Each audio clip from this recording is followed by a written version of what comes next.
Confessional poet. I too could flaunt my vices, not being short of those. And for telling effect, I should do it in stages. Each stage in the stripping made to pay, each gasp on behalf of public good silenced before it emerges. Silenced from a knowledge revealed as the stripping proceeds. A brutal view into what I have done to you, reader. I, who shall never know you.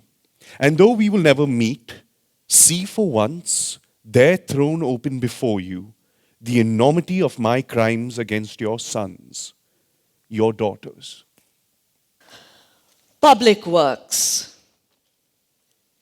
The city gives you the sea through slats of buildings, dikes to curb water's power. A massive chain forged by builders slicing the ocean down to blue ribbons. All walls against water, element made diminutive in its sewage trickle between my legs. As a child, I had a vision of the island city sinking by a rush of waves from sea, creek, lake. The taps in each little household bursting in sympathy with the revolt.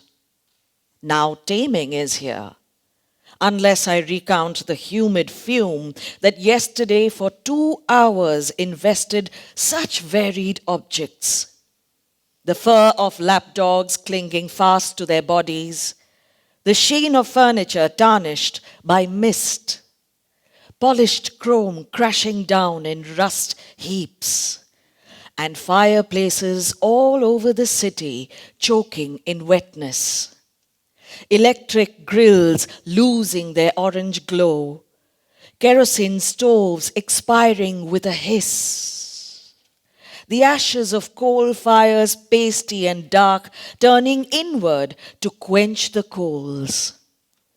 Then again today at peak traffic hour, the double-decker bus that turned over, releasing such torrents from stab wounds, water virginal from what conduits no one knew.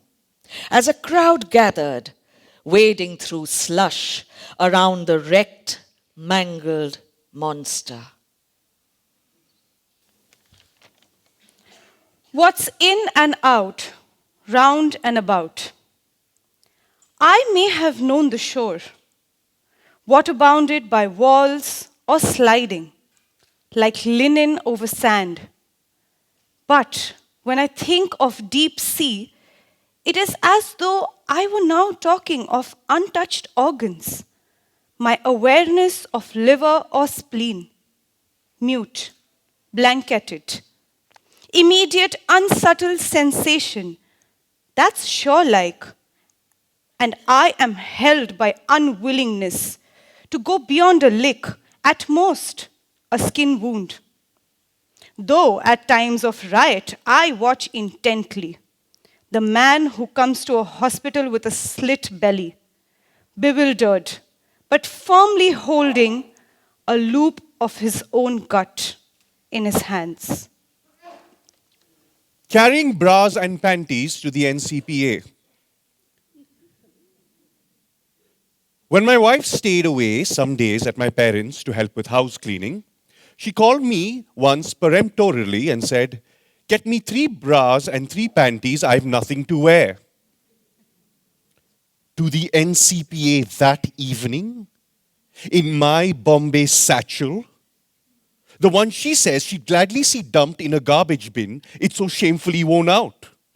Only, knowing it to be my true and constant security blanket, and I will carry it with me wherever I go, she would allow me to keep the wretched thing till she has time and energy to get me a new one from the market.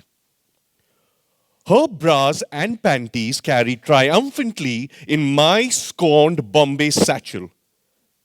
Would I quietly unbutton the satchel in the auditorium's half dark, in the middle of a beautiful aria, and show her the things gleaming pearl-hued and off-white, soft, sensual, deep inside, and drink in that look of shock and fury, followed by impudent complicity? I have a better plan. Eagerly unpacking a firm, crackling paper envelope that could have only arrived from the USIS, I empty it of Donald Hall and Jane Kenyon, carefully slip in all 6 articles of wear, and carry the package neatly sellotaped to the concert. The new Russian bass at his peak. I pass the package to her, the postal address carrying my name and hers on the cover. From USIS, it says, "What? A free trip to the United States?" No, just an unveiling of rustling linen, fresh, newly laundered, delectable as only the choicest potato crisps could be, picked one by one from a neat package and doled out to each other in the dark, to the accompaniment of Verdi.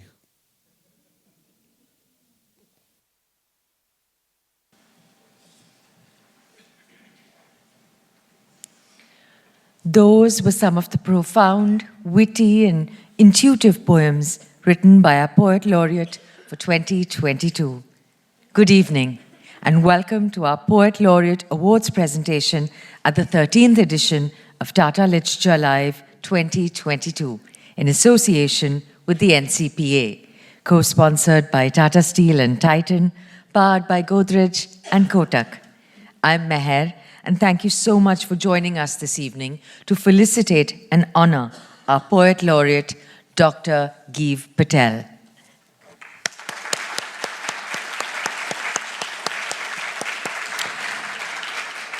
I'd now like to invite upon stage co-director of Tata Literature Live 2022, Kwasar, to say a few words about the concept of Poet Laureate.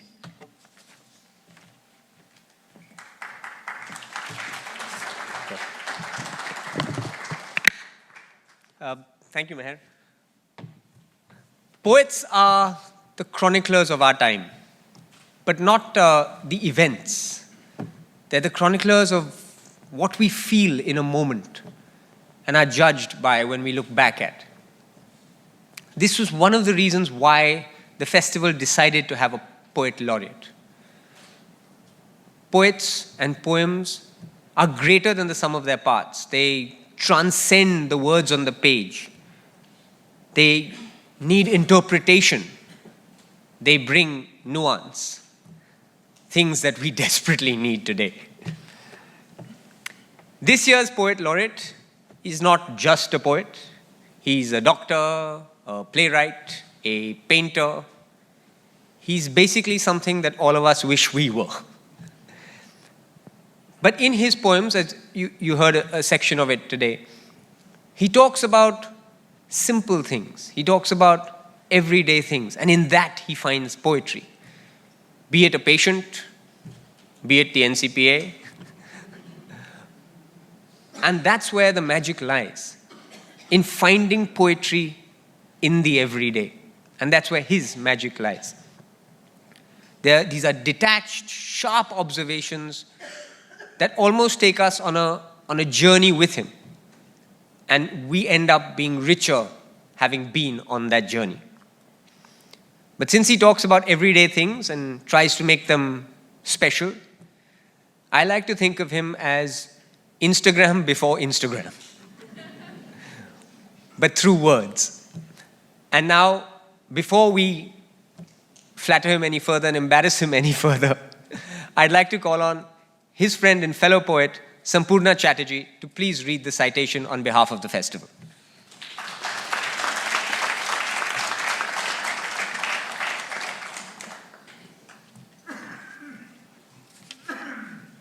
Thank you, for 5 decades, Gieve Patel has been looking for the possible light beyond the centuries' punctured and bruised skin. He has embraced the people with needle, knife, and tongue. He has observed the city, almost always Bombay, with humor and, yes, horror.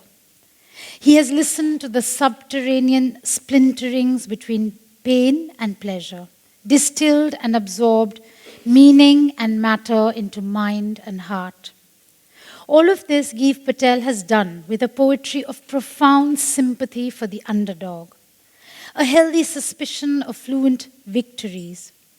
His moments of truth come to us in hard-hitting flashes of hard-won insight, cutting us to the quick, teaching us how to relearn tenderness, how to acknowledge our carnality, corporeality, and chaos.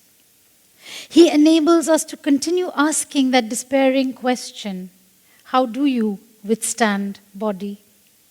He shows us our inconvenient, irreverent relationships with a mirroring God who merits unsolemn prayers and unscheduled appointments.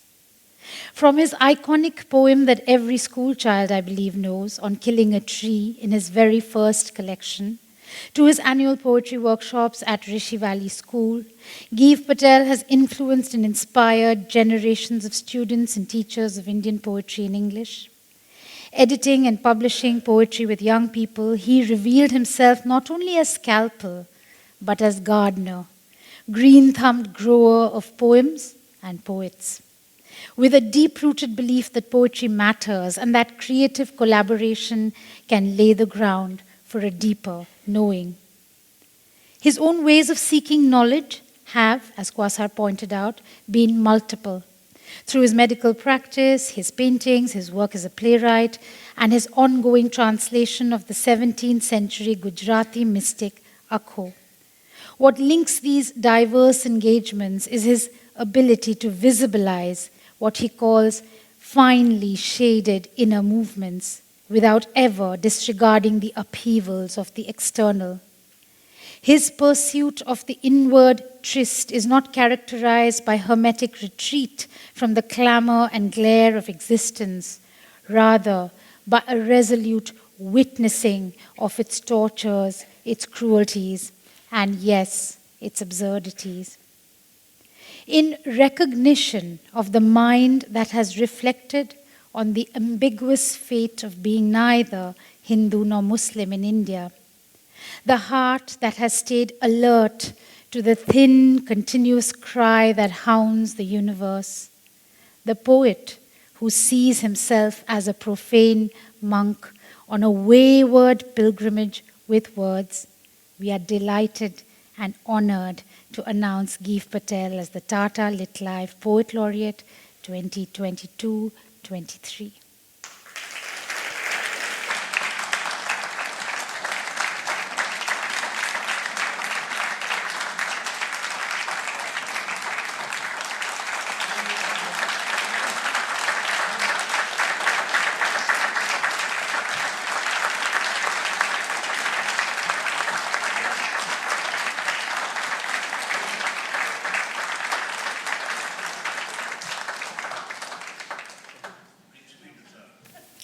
Gieve, congratulations. What a wonderful occasion and what a pleasure it is for me to have this conversation with you. I know that we have only 30 minutes to discuss a lifetime of work. And before anybody says time's up, it would be nice if we just plunge right ahead into our chat. Sure, yeah. So, I wanted to ask you this right off the bat. You have said this before, that what motivates most of your creative activity is your quest or your need for knowledge. And I quote, "My way of knowing something is by writing or painting. The end result, you say, is a move towards clarity, however clothed in ambivalence." So I wanted to ask you, because this is something I think strikes all of us when we see what kind of a polymath in many senses you are. What is it about poetry that became eventually such a primary way of knowing for you? Primary and even primal. Some of the poems we heard would be, would attest to that. So what do you think led to you picking from this huge tapestry that was yours? Where did poetry arrive with such intensity and passion in your life? You quoted me. I often ask myself, why am I doing this or why am I doing that? And very often I come down to this very simple, but also extraordinarily complex thought. I want to know. And behind that is the acknowledgement that I don't know. I think that area of not knowing haunts me. And the impulse to correct that is what leads me to write a poem. The poem begins with a feeling of a disturbance, that something is not right. There's something I don't understand and that I want very, very desperately to understand. And as I write the poem, which may take 2 days or 12 years, there are poems which are complete in 2 days, and there are poems which have taken 12 years. Most, of course, fall in between the two. Yes. Fortunately. So as the poem gets closer, and as it finds its resolution, I sense that I'm moving from a state of not knowing something to knowing something. But if you ask me, what is it that you know? I'm not sure I can answer. Yes, and I think, this movement, I think it's so lovely that you said it's moving also through time, isn't it? Your sense of the poem as not a finished thing already, but something that is making itself through time. Yes. Yes, I think that the traversing of the time, whether it is 2 days or 12 years, it's still time. And through that period of time, a clarity comes about. And when that is achieved, there is a sense of immense relief. Unfortunately, for not more than a week. Yeah, which leads, of course, to the next dissatisfaction and therefore the next poem. But what really strikes me, even as we talk and when I reflect on your work, is that this sense of movement. It's centripetal and centrifugal. It's inward and outward. And as the line moves, we can see that there is that the mind is moving, you are moving the poem towards us into our lives in very direct ways, sometimes in very humorous ways. And yet there is also a very great awareness of stillness. In one of your poems you write, be still long enough and it may trace us to a level. And I've always wanted to ask you that between the stillness and the movement, how do you gauge the distance that you need in order to translate the real, which is often very present? How do you gauge that distance you need? Because you never report the real, you're translating it, transmuting it into something else. Is there something about your painterly eye that helps you to gauge how much perspective, how much distance you need? If I may answer that by quoting 2 lines from a poem called Spider. The lines are, between acrobatics, the spider is still.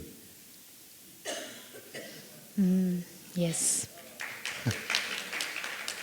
I think that these 2 lines, I hope they answer the question to some extent. Yeah, I think so, because it's a watching and it's a very patient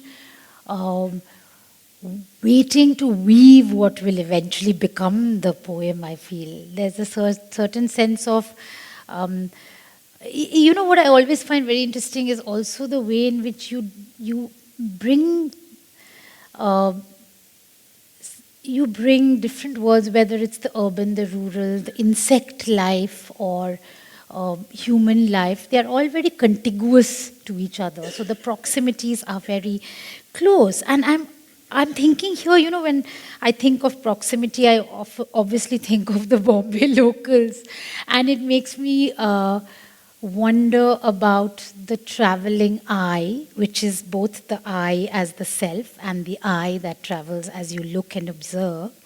And you're sitting cheek by jowl in that crush of humanity, but you are actually, inside there is a core of that stillness and solitude. So I wonder, would you be willing to read that poem for us from Bombay Central? Sure, absolutely. So that we get a sense of what I'm talking about, and then we'll talk some more about what that says about, the observation of the quotidian, yes, but where is it actually taking us is something that I want to talk about a bit. It's on page 81. 81, yes.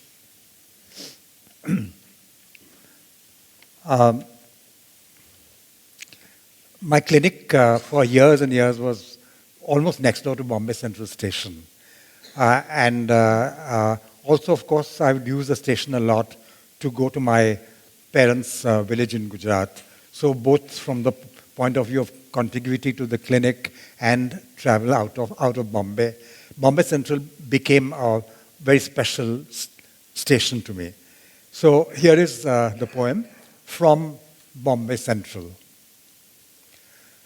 The Saurashtra Express waits to start, chained patiently to the platform. Good pet. While I clamber in to take my reserved window seat and settle into the half-empty compartments, cool. The odor of human manure, vague and sharp, drifts in from adjoining platforms. The station's population of porters, stall keepers, toughs and vagabonds relieve themselves ticketless into the bowels of these waiting pets. Gujarat Mail, Delhi Janta, Balsar Express, quiet, linear beasts, offering unguarded toilets to a wave of non-passengers.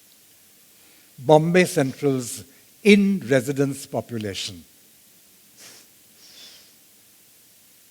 That odor does not offend. The station's high and cool vault sucks it up and sprays down instead, interspersed with miraculous heraldic shafts of sunlight. An eternal station odor, amalgam of diesel oil, hot steel, cool rails, light and shadow, human sweat, metallic distillations, dung, urine, newspaper ink, Parle's gluco biscuits, and sharp, noisy sprays of water from taps with worn-out bushes, all hitting the nostril as one singular, invariable atmospheric thing, seeping into your clothing the way cigarette smoke and air conditioning seep into you at cinema halls. I sink back into my hard wooden third-class seat, buffered by this odor as by a divine cushion, and do not suspect that this ride will be for me the beginning of a meditation on the nature of truth and beauty.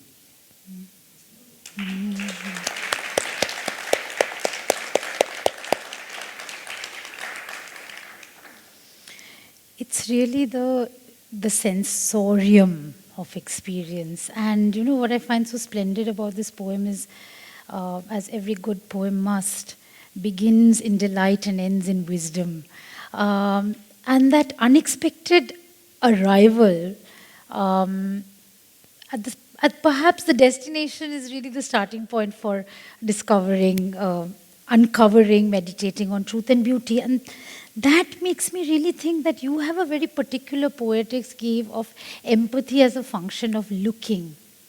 And I'm thinking of two poets for whom looking had this primacy, as it were, in in their artistic pursuits. And one, of course, is Rilke, who wrote in one of his letters, looking is such a marvelous thing of which we know but little.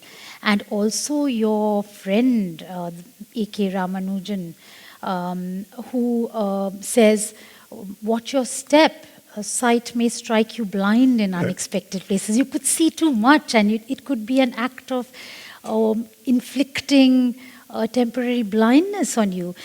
And this is something, because as a person who struggles with sight, as in the real act of looking, not the metaphoric one, but I do want to ask you that how have you sustained the practice of looking closely, of looking tenderly, of looking unflinchingly at what is often a very cruel and pitiless world?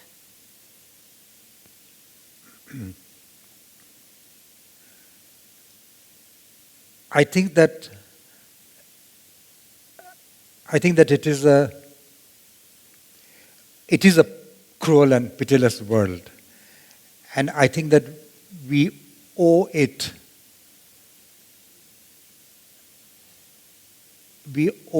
this duty that we should look at it, that we should not look away.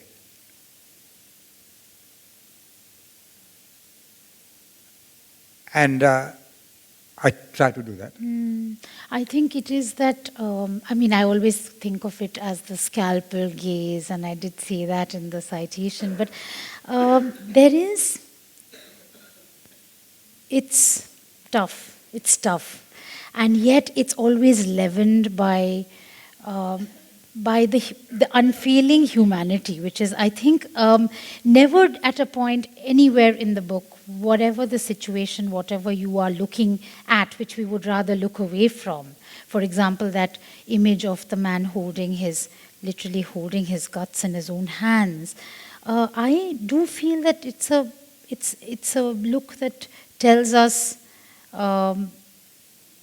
we do not need to be trapped inside the habit of avoidance, which often seizes us because we don't want to look. May I ask you to read two of my favorite poems? I've chosen two poems which may perhaps darken the mood a little bit, but I think Say Torture and Day to Day to Gauge the Distance, I feel that will actually give you a sense of what we're talking about, the people who are listening in, the way you look. So would you treat us to those? Yeah, would you it's be page able to 50. help me with the page? Yeah, it's page 50 and 51. Sorry? It's page 50. Say Torture is on page 50. Sorry? Page 50. 50. Yeah. Thank you. And the opposite Yes. one on this page. These two poems, the first one says the title is Say Torture, and the second one says Day to Day Gauge the Distance. These two poems are from a set of works which I wrote in the 1970s, early 70s, late 60s, when I was in my 30s. And it's a relatively tender age, relatively tender. I can say that from this distance now. And at that age, the way that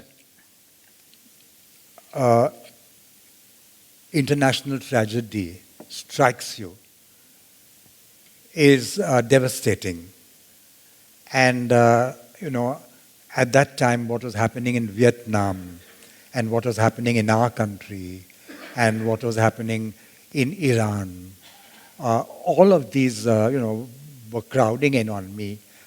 And I thought that one should not write weepy poems, which, oh, how sad, because that doesn't help anyone, and that doesn't work anyway. And so I wrote a set of poems which are harsh and are looking at torture and at human perfidy straight, like eye to eye, and almost as though they had been written by the hand of the tormentor himself.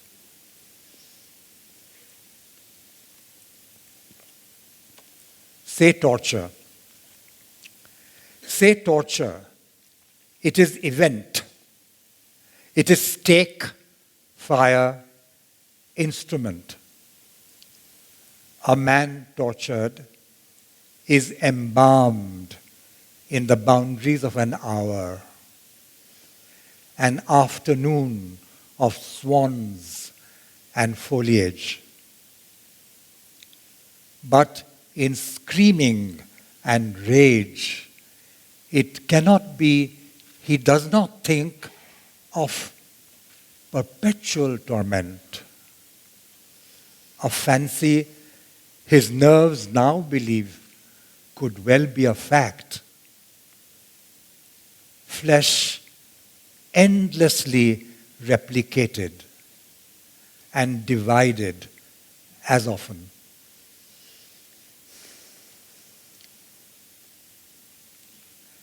Day to day gauge the distance. Day to day gauge the distance I'm held from slaughter. Unfold the ball of the world onto paper. Place pins to mark me and mark slaughter. Move us among latitudes, longitudes. Freeze the victim's blood at polar limits. Let equator gut the body's flesh to wax. Inviolate, I stand pinpointed, while slaughter moves a jagged, well-aimed line, never intentionally missing me.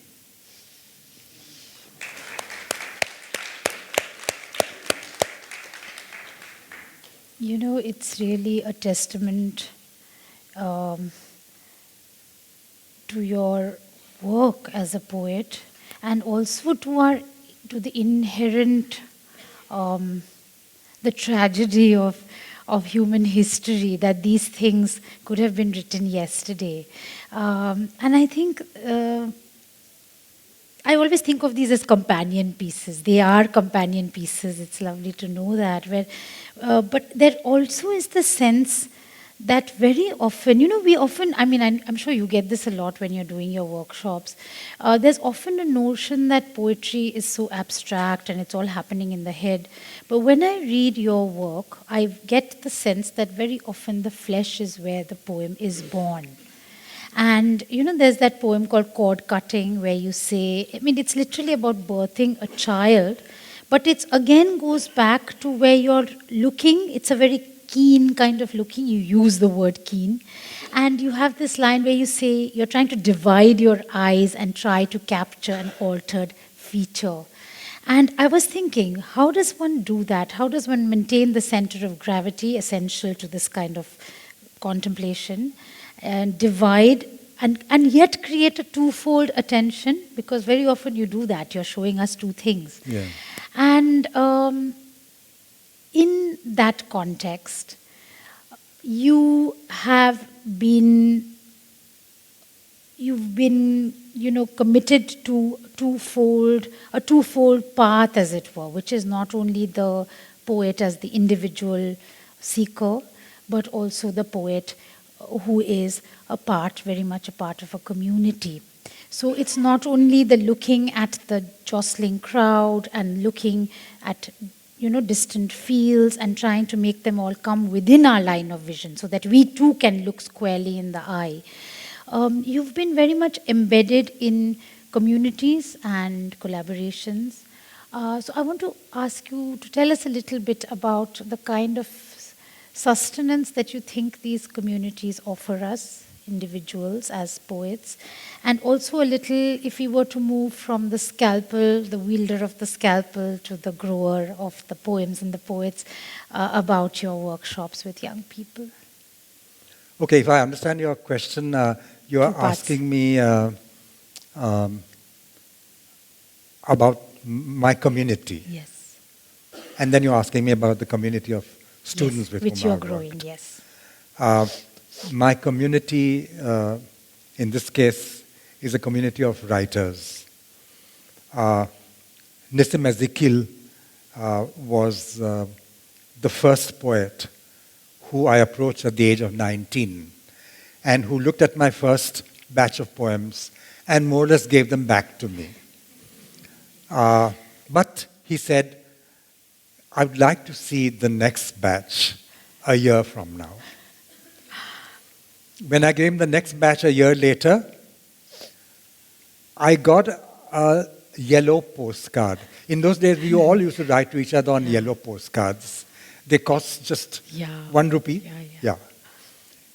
Inviting me to tea. Even less at that time. How much? Even less at that time, I think. I suspect. I don't know. He invited me to tea. So that was the beginning of, my learning a lot from him about poetry, and then ultimately the beginning of a wonderful friendship. Adil Jasawala, very good friend, fellow poet, with whom I'm constantly talking poetry. And A.K. Ramanujan, who we sadly lost at a very early age, and with whom it was very important for me to talk poetry. So this is part of my community. Now, the community of students. About 25 years ago, Rishi Valley School invited me to interact with the students. And over the period of, and then they continued to extend the invitation year after year. So over the next 2 or 3 years, I developed a kind of a workshop, poetry workshop, which I've been carrying on year after year for 1 month every year for 25 years now. And I could only do this because it is such an extraordinary school. And it values poetry as much as it values physics or chemistry. So that if I say that I need a class with this particular batch of students, they'll be willing to move a physics class so that I could have that class, for poetry. I mean, this is extraordinary. I think it's such a wonderful way of affirming, because we forget. We think of it as a marginal, invisible, useless thing.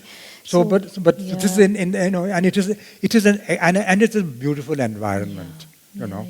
Wonderful teachers, wonderful, great students. And I can imagine the students having so much fun with you, because we talk of the dark things, we talk of the brutalities, but we do not often enough acknowledge the poet as mischief maker, which I think you are, Gieve. You're a mischief maker.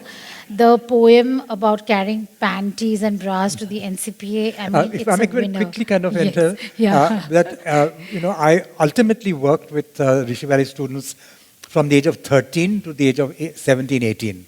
That's from class 7 to class 12. I was very careful that for each age batch, I would choose poems which were accessible to that particular age group. I can imagine. And did you work and these poems would vary from very light and happy poems to the darkest poems possible. And I exposed them to all of that. If you do that at the right moment, in the right way, then it gets through. Yeah, I think you catch them young and then you stay with them. I think the great gift is the gift of the repeat. Year after year. You see, I meet students this year who are in the 7th. Yes. Next year they're in the 8th. The 3rd year they're in the 9th. So they're literally growing with me. Yes. In fact, and their understanding of poetry also grows. I think that's why, I really feel that this is an act of nurturing, which is often not found. It comes from generosity, it comes from care, and it's wonderful that you found the right garden, as it were, to do this wonderful thing. And, because I'm also very conscious of my time, keeping duties, and I have so much to say and ask, but I want to ask you, Gieve, before we start wrapping up and opening it out, is about your dark humor, and this is something we've seen because you say that, this is what I do. This irreverence is something that you then turn towards matters that one normally looks at with a kind of perhaps assumed reverence or felt reverence, and here I'm speaking of the sacred.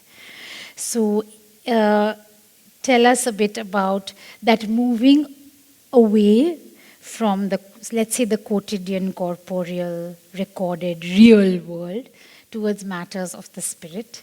Tell us a little bit about that swivel, because it's not an epiphany. For you, it would be too easy. It's an acknowledgement of something in a much harder way, and you also do it with that characteristic humor again.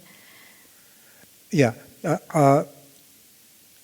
There's a little poem there, called The Difficulty, where I say, and where I acknowledge the age at which I'm writing the poem, where I say, I'm finding it difficult even to say the word God, because it's such an unfashionable word.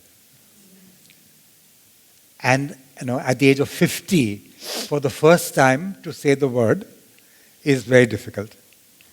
So that's a kind of a watershed. Around the age of 50, I went through certain crises which turned me from a person who was agnostic, doubting, I'm still doubting, to somebody who felt that it is important to explore what we loosely called the mystic dimension, and that such a dimension does exist in oneself and in the world one inhabits, and that old thing of knowledge comes here. Yes. That this is something I want to know. And that is where a certain kind of a new track opened for a different kind of poetry. And I think, I would urge all of you to really find these poems in these beautiful collected works. But for the pleasure of the audience, this thing of your translations of Akho, which are really very special in this book, I wonder whether you would read us just one. Sure. Because this seeking the sacred through a similar, you seem to have found a kind of soul twin in this 17th century mystic poet, and it's come alive so beautifully in something like, this is Bhakti Without Knowledge. It's on page 131. 131? Yes. Okay. Akho is a 17th century Gujarati mystic poet, but basically he's acerbic, sarcastic, and he is very critical of the people of his time. So his mysticism is reflected through a sharp critique of the way people live. And this little poem, which Sampurna has kindly asked me to read, is about, Akho is a jnani. He is going towards the mystic, towards God, through knowledge. So in this poem, he's being critical of the bhakti tradition, which is all emotion, all flowing of love, But I think he's being critical of a certain kind of bhakti.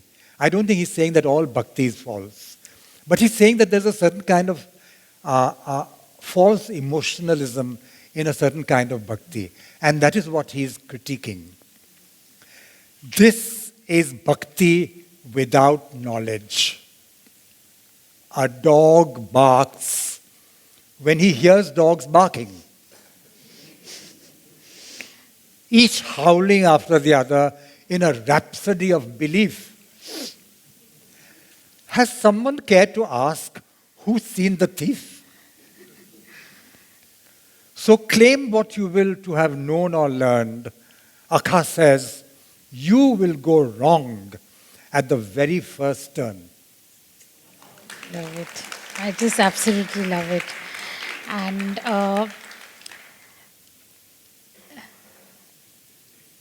do ask a question. I mean, I could, as I was telling Gieve, that, we have to do this again because I could just speak to you for hours. And hopefully we will do that again. But if anybody has a question and a mic could be reached to the person, if you raise, there's a question there. Congratulations, sir. Thank you. I wanted to ask you if you can dwell a little bit on deep love for environment consciousness. And if you could read part Can you speak again in the mic, please? I said I would like you to speak on your environmental consciousness and then writing poetry on environment. And if you could read on killing a tree. Look, you had to read. I'd like to conduct a little experiment. How many of you studied this poem at school or college? Put up your hands. And my father taught it as an English teacher. Great. Okay. Because from time to time I meet people, who are 35, 40, and they say, we studied your poem in school. And my immediate reaction is, oh, I'm so sorry. Yeah. But to my happy surprise, very often they turn around and say, oh no, we enjoyed it. Okay. So, on killing a tree, incidentally, Arundhati Subramaniam has analyzed this poem beautifully in the introduction in this book, where she talks about it like when she first heard it when she was a school student, and how the teacher interpreted it, and what she felt about it at that time when she was a student, and how all kinds of interpretations have been put on it, but that, in fact, it is a very simple and straightforward poem. It is talking about a tree and the slaughter of the tree. That's all.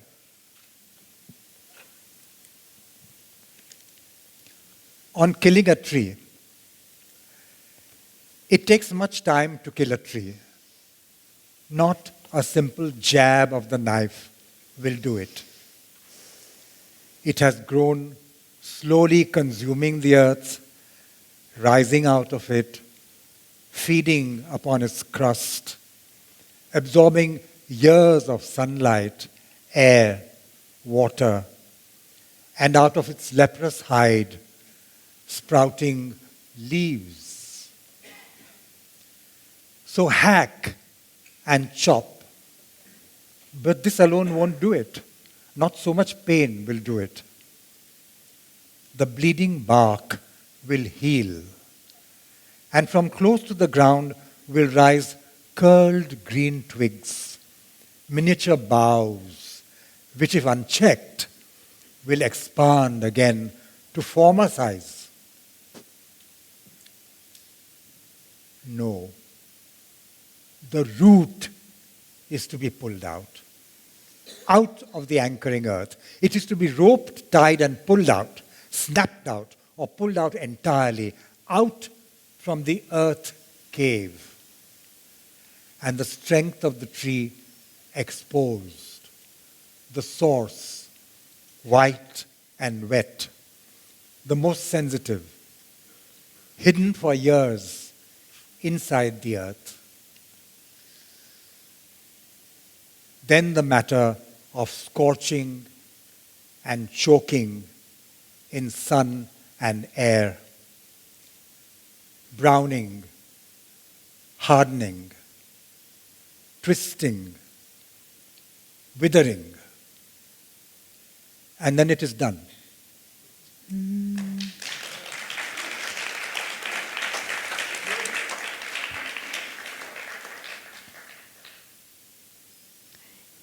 I think there's a person there in the maroon shirt.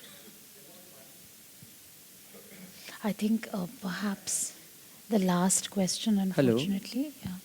Sir, can you please tell us more about the syllabus that you have prepared for Rishi Valley School? Because I am a teacher, and yesterday itself I taught your poem in the class of mass media students of first year. And I was comparing your poem with Banyan Tree by Chitre. And I also taught your poem to a Japanese delegation. They come to India.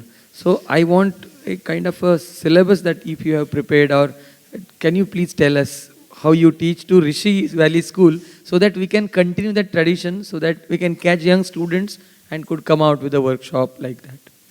I begin with class 7, which is 13-year-old, and I introduce them to Chinese poetry. Because Chinese poetry is very suggestive. No, it doesn't say, this is that is that, this has to be so. It opens things out, So I begin with that, and I point out to them how suggestive these poems are. That they are not categorically saying black is black and white is white. They are exploring things by suggestion. So I keep telling them that all important poetry is full of suggestiveness. And that's how I start them off. After that, when they grow older, I can give them very categorical poems, poems which are hard and harsh. Poems, for instance, a poem by François Villon, the 14th century French poet, who writes about his friends who are thieves and who have been hanged because they've stolen some bread. And he describes the hanging process. Now, this I can talk to class 10 about. And now that is no longer suggestive. It is categorical, harsh realism. So poetry is capable of a whole range of expressiveness. And this is what I try to convey to the students over the years. Yeah, thank you so much. This fact of moving from suggestion to the other end of the spectrum where it is the harsh reality, all of that and much more has been captured in the pages of this collected works, which I think is very beautiful and a must-have. And because I know time's up, and you have a poem called Time's Up, Gieve, may I request you, because I do believe in a poetry conversation, the poem should have the last word. And with big thanks to all of you for your attention, page 119. Thank you, Gieve, in advance for acceding to all my requests with, it's page 119.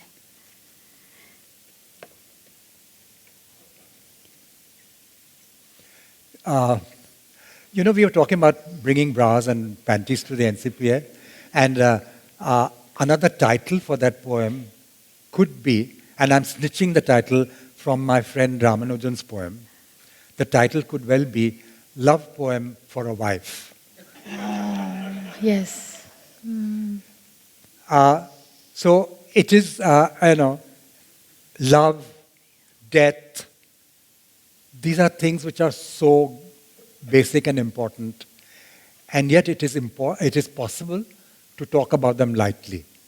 So here's a poem about death. It's called Time's Up. When it's time then to pack up, to say goodbye, bye-bye, I would like my soul carried away to the thither. Ha! By transport. None other than Indian Railways. A third-class carriage with open windows on a day not too crowded.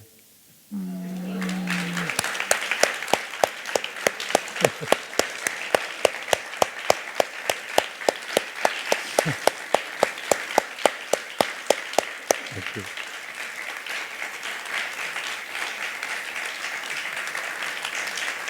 Thank you. Thank you.